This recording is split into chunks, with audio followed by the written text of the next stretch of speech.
Halo, bersama kita di sini Podcast.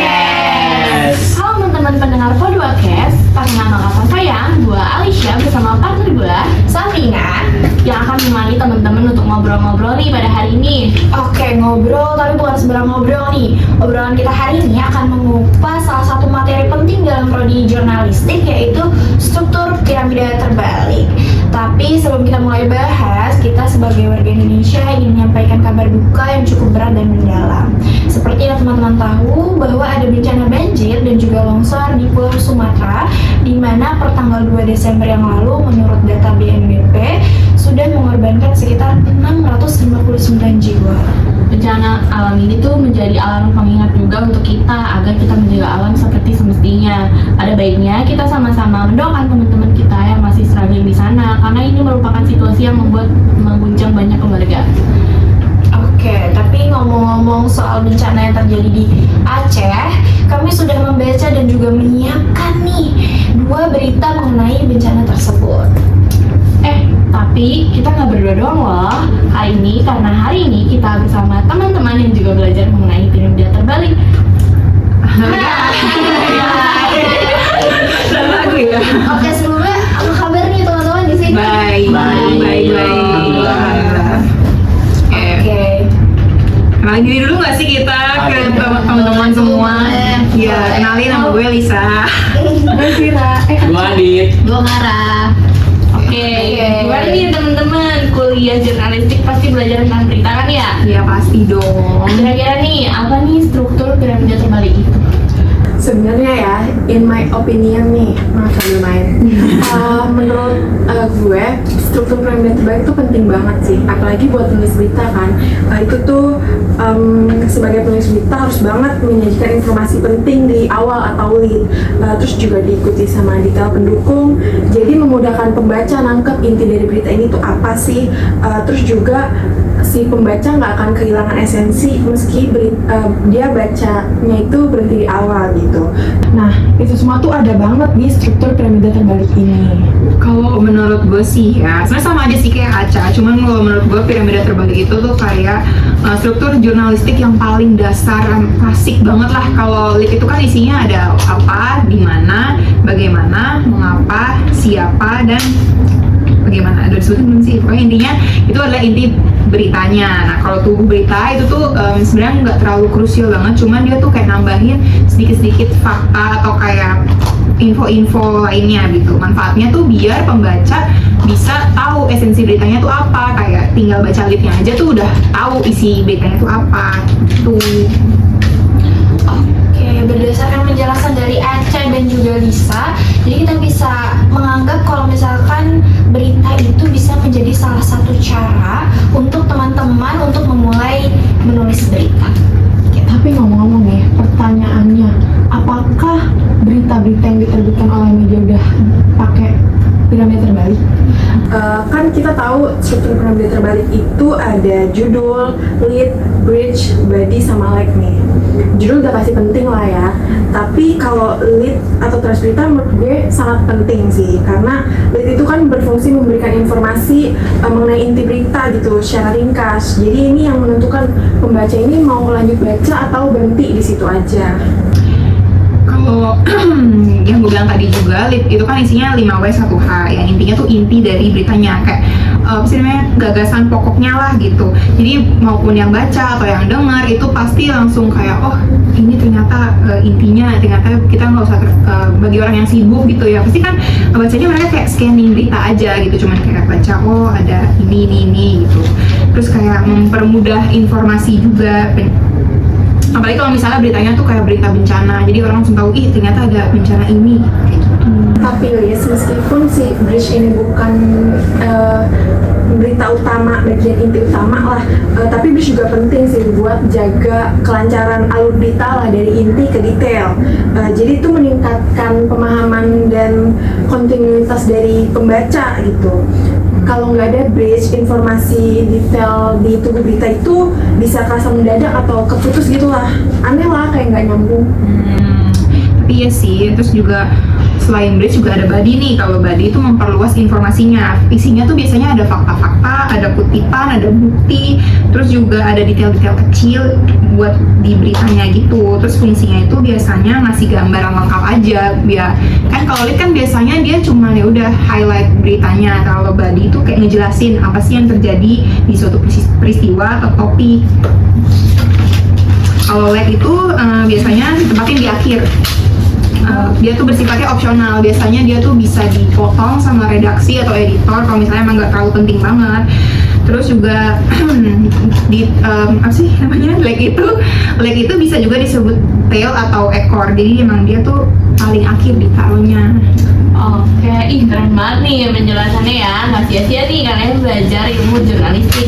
Nah, tadi kan Aca sama Lisa nih udah ngejelasin tentang piramida terbalik ini kan. Jadi di sini kita berdua udah nyiapin 2 berita dengan terbitan yang berbeda juga pastinya.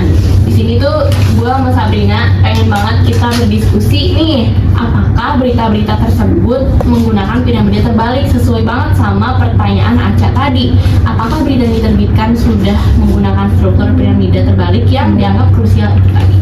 Nah, kita mulai dari berita pertama dulu kali ya. Dari Kompas dengan judul Mendagri soal banjir di Sumatera yang belum ditetapkan bencana nasional. Perlakuannya sudah nasional. Mungkin Mara dan Adit boleh menjelaskan dan mulai menganalisis mengenai berita pertama ini. Tapi sebelum itu mungkin boleh ya, Sa, kamu bacain dulu beritanya. Boleh banget dong. Oke, di sini gue punya berita tentang Mendagri soal banjir di Sumatera belum ditetapkan bencana nasional, perlakuannya sudah nasional. Penulisnya Isna Helmi, editornya Gading Persada.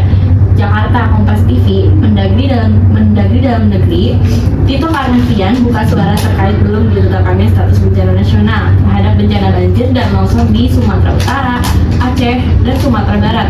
Ia menuturkan meski status bencana nasional belum ditetapkan, akan tetapi penanganan bencana di wilayah tersebut dilakukan sudah secara setara bencana nasional.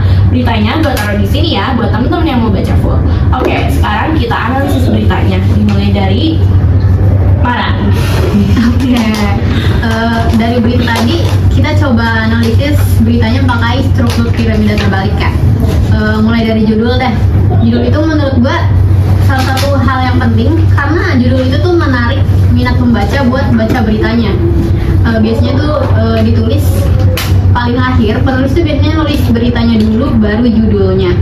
Karena judul kan meringkas inti beritanya ya. Jadi kayak dari judul aja tuh kita udah tahu apa sih yang topik yang bakal dibahas dari berita itu. Contohnya kayak berita dari Kompas tadi itu Mendagri soal banjir di Sumatera belum ditetapkan bencana nasional, tapi perlakuannya sudah nasional. Itu kan dari situ aja kita tahu ya, kayak kalau berita itu tuh bakal bahas soal perkataan Mendagri tentang banjir di Sumatera yang belum ditetapkan sebagai bencana nasional. Terus setelah judul itu ada deadline. Biasanya itu isinya lokasi, tanggal, bulan, tahun, sama nama medianya. Itu tuh fungsinya buat supaya pembaca tuh tahu lokasinya tuh di mana sih, tanggalnya tanggal berapa sih, sama nama medianya tuh apa gitu. Oke, kan Mara udah jelasin ya guys tentang deadline sama juga judul. Nah, di sini gua akan bahas tentang lead. Lead itu adalah teas berita yang biasanya terdapat di berita itu di alinea pertama. Merupakan bagian terpenting dari berita. Kenapa sih inti berita itu penting? Karena dari inti berita itu memuat semua informasi secara keseluruhan, itu secara ringkas nih teman-teman. Inti berita juga bisa membantu para pembaca berita yang nggak punya waktu luang buat baca berita itu secara keseluruhan. Maka dari itu inti berita ini biasanya itu mencakup 5W 1H, dan juga berita itu biasanya dibuat supaya menarik minat pembaca biar bisa lebih memahami detail peristiwanya yang dibaca. Nah, di sini gue akan bacain dari berita ini yaitu lead-nya. Menteri Dalam Negeri Mendagri Tito Karnavian buka suara terkait belum ditetapkannya status bencana nasional terhadap bencana banjir dan longsor di Sumatera Utara, Aceh, dan juga Sumatera Barat. Ia menuturkan, meski status bencana nasional belum ditetapkan, akan tetapi penanganannya bencana di wilayah tersebut dilakukan sudah setara bencana nasional. Nah, itu kan bagian lead-nya. Kita masuk ke bagian body, di mana body itu menjelaskan fakta lanjutan daripada lead yang pertama, yaitu pada berita ini bodinya itu untuk penetapan status bencana nasional, sementara ini belum setahu saya, tetapi perlakuannya sudah nasional dari hari pertama, kata Tito dalam keterangannya Senin 1 Desember 2025. Dikutip dari laporan jurnalis Kompas TV, menurut penjelasannya penanganan tersebut telah dilakukan sejak hari pertama bencana terjadi. Nah ini kan udah body, kalau menurut lu Mar, like-nya itu gimana sih? Kalau lag ya, kita bahas lag sekarang nih. Lag itu tuh beda banget sama inti berita tadi. Kalau inti berita tadi kan kata Adit penting banget ya dari struktur piramida terbalik ini. Kalau lag itu tuh sebenarnya dianggap kurang penting. Kenapa? Karena lag itu sebenarnya cuman membahas ulang apa yang udah dibahas di awal tadi. Jadi kayak itu tuh sebenarnya kurang penting aja sih. Terus setelah itu ada kode penulis. Biasanya di berita itu ada kode penulis atau inisial penulis.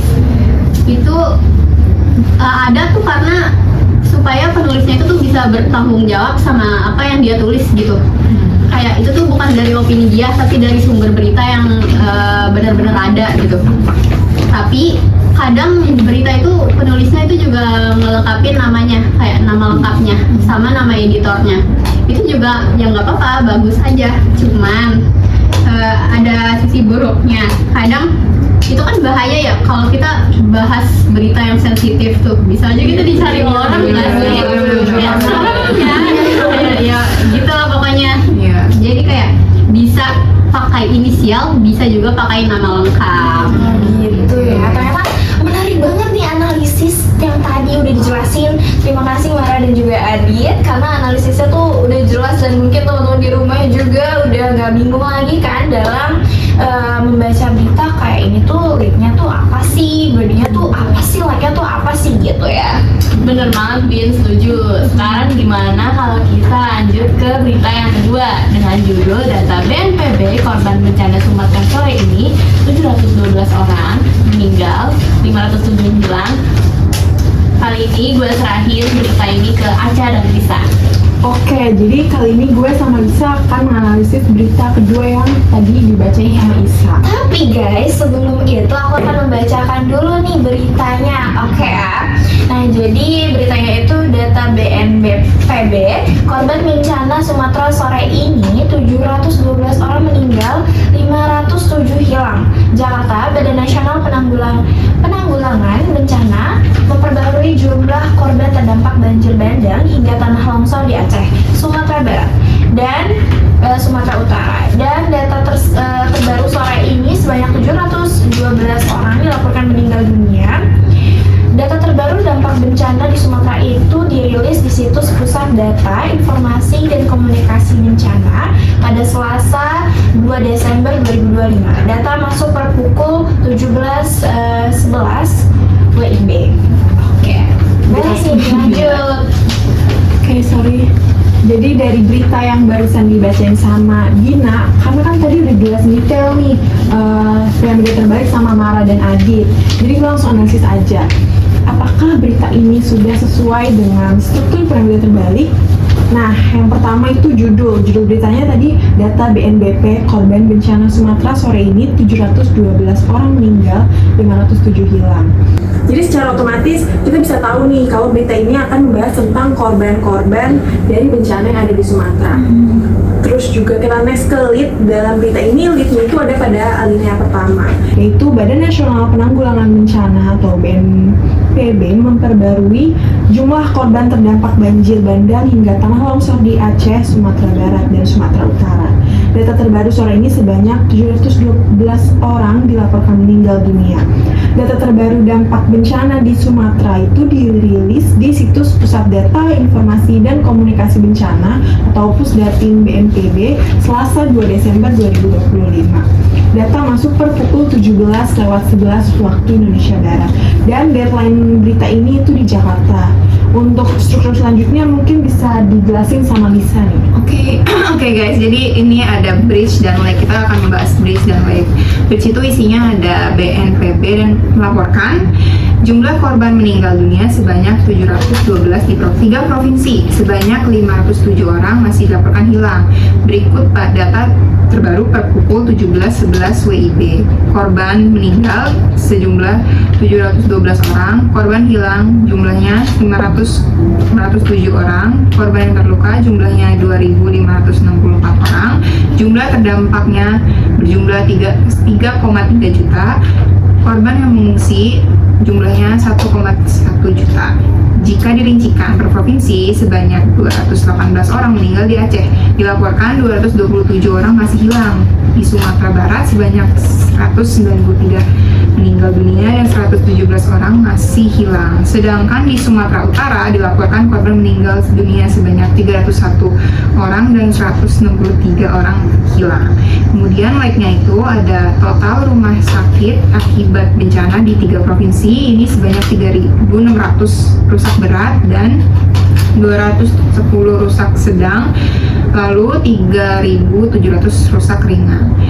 Dan BNPB juga melaporkan sebanyak 323 fasilitas pendidikan rusak dan 299 jembatan rusak. Oh ya, selain bridge dan lake itu juga ada kode penulisnya, yaitu di sini ditulisnya tuh LIR/ atau IMK. Oke, cakep banget nih dari Lisa sama Aceh yang udah bantu kita nganalisis berita ini. Tadi kan udah dijelasin nih masing-masing berita tersebut tuh ternyata sesuai nih sama struktur piramida terbalik yang udah dibahas. Sekarang kita bisa masuk nih ke inti pembahasan dari podcast hari ini, yaitu penekanan informasi inti dari susunan piramida terbalik dari berita. Oke, setelah dijelasin 2 berita tadi secara mendalam, ada baiknya kita compare nih berita tersebut. Boleh nih Edit jelasin duluan. Oke Win, kita mulai dari berita yang pertama dulu ya guys. Berita pertama ini dari Kompas TV, fokusnya itu pada pernyataan Mendagri Tito Karnavian. Lead-nya itu langsung nekenin ke inti nih, belum ditetapkan bencana nasional tapi perlakuannya sudah nasional. Nah ini kan udah penekanannya pada kebijakan pemerintah kan. Nah 5W1 hanya itu, kayak Hu-nya itu Mendagri, What-nya itu status bencana, dan W-nya itu pada saat beliau ngomong itu 1 Desember 2025.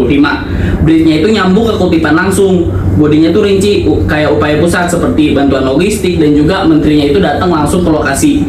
Lalu kita menutup atau lag dengan konteks banjir sebelumnya. Nah ini kan intinya ditekan di atas, respon nasional meski statusnya belum resmi, which is itu kan efektif gitu buat pembaca cari update kebijakan gitu. Oke, kalau dari berita yang kedua ya, dari sumbernya itu Detik. Judulnya data BNPB korban bencana Sumatera sore ini 712 orang meninggal, 507 hilang. Terus dari situ ada lead-nya ya. Ini tuh menekankan inti keseluruhan beritanya. Jadi data krusial lengkapnya itu ada di lead ini, kayak jumlah orang yang hilang berapa, jumlah orang yang meninggal itu ada berapa, itu ada di situ semua. Terus kalau di bridge itu tuh lebih ke menambah detail statistiknya, kayak lebih detail aja gitu, meninggalnya 712 orang, korban hilangnya 507 orang, terlukanya 2.564 orang, dan lain-lain. Sedangkan di body itu merincikan korban per provinsinya, jadi kayak di provinsi Aceh gitu 227 orang masih hilang, di Sumatera 193 meninggal, 117 hilang. Terus ada di Sumatera Utara meninggal sebanyak 301 dan 163 masih hilang. Setelah itu ada like itu meneruskan kayak apa sih, seberapa banyak sih infrastrukturnya yang rusak. Jadi dari penekanan inti berita kedua ini tuh lebih ke memuat data faktual korban-korban yang prioritasnya tinggi buat diberitakan gitu, sesuai urgensi bencananya. Oh gitu. Jadi kalau misalkan dibandingin ya, Kompas itu lebih polisi oriented, dimana inti lead lebih naratif Mendagri, bikin pembaca lebih paham respon pemerintah tuh cepat. Body atau like-nya juga mendukung dengan fakta penanganan. Kalau misalnya Detik lebih ke data driven, lead numerik dimana 712 jiwa langsung shock value. Kalau body rinci distribusi korban biar visualisasi dampak regional. Keduanya ini udah sesuai sama piramida Dan inti dari lag itu kalau misalkan di compare ya, kalau misalnya yang satu tentang kebijakan dan yang satu lagi lebih ke detail menurun. Kalau like-nya itu optional, efeknya tuh apa sih? Pembaca jadi scan lead aja tuh udah dapat guys esensinya gitu. Betul, penekanan ya penekanan informasi intinya di piramida terbalik itu kan fungsinya buat mengefisiensi ya, selain waktu juga mengefisiensi para pembaca juga. Nah itu Kompas menekankan perlakuan sudah nasional buat optimisme pemerintah. Kalau Detik 712 meninggal buat awareness korbannya. Nah di situ bridge-nya nyambung sama body, jadi nggak bikin bingung. Nah ditambah lagi lag-nya tuh nambahin konteks gitu, tanpa ganggu lead-nya juga. Nah di era medsos ini krusial banget buat orang yang kayak cuman pengen bacanya yaudah baca sekilas gitu, tapi intinya paham bencananya tuh apa. Oke, jadi kalau dari sisi jurnalistik nih, perbandingan ini tuh nunjukin fleksibilitas piramida. Kompas itu lebih ke quotation lead dan Detik lebih ke summary lead. Keduanya prioritasin fakta paling impactful di atas, kayak body ngembangin bukti, terus lag melengkapin. Manfaatnya apa? Editor bisa potong lag tanpa hilang inti, jadi pembaca prioritas tinggi dapat info dengan cepat kayak gitu. Oke, kesimpulannya. Jadi kesimpulan dari hasil perbandingan dari dua berita ini kan, kalau berita ini sukses menekankan inti yang berbeda, kebijakan versus korban. Tapi berita ini sama-sama menggunakan piramida terbalik ya kan. Ini tuh menjadi bukti kalau media Indonesia itu menerapkan struktur yang klasik buat bencana yang sensitif, bikin berita jadi lebih kredibel dan reader friendly. Oke, mantap banget nih diskusinya teman-teman. Oke, jadi piramida terbalik itu emang menjadi kunci penekanan inti. Kalau misalkan lead itu kasih punch, sisanya dukung bagian dalam berita tersebut. Betul banget. Oke, benar tuh ya teman-teman pendengar.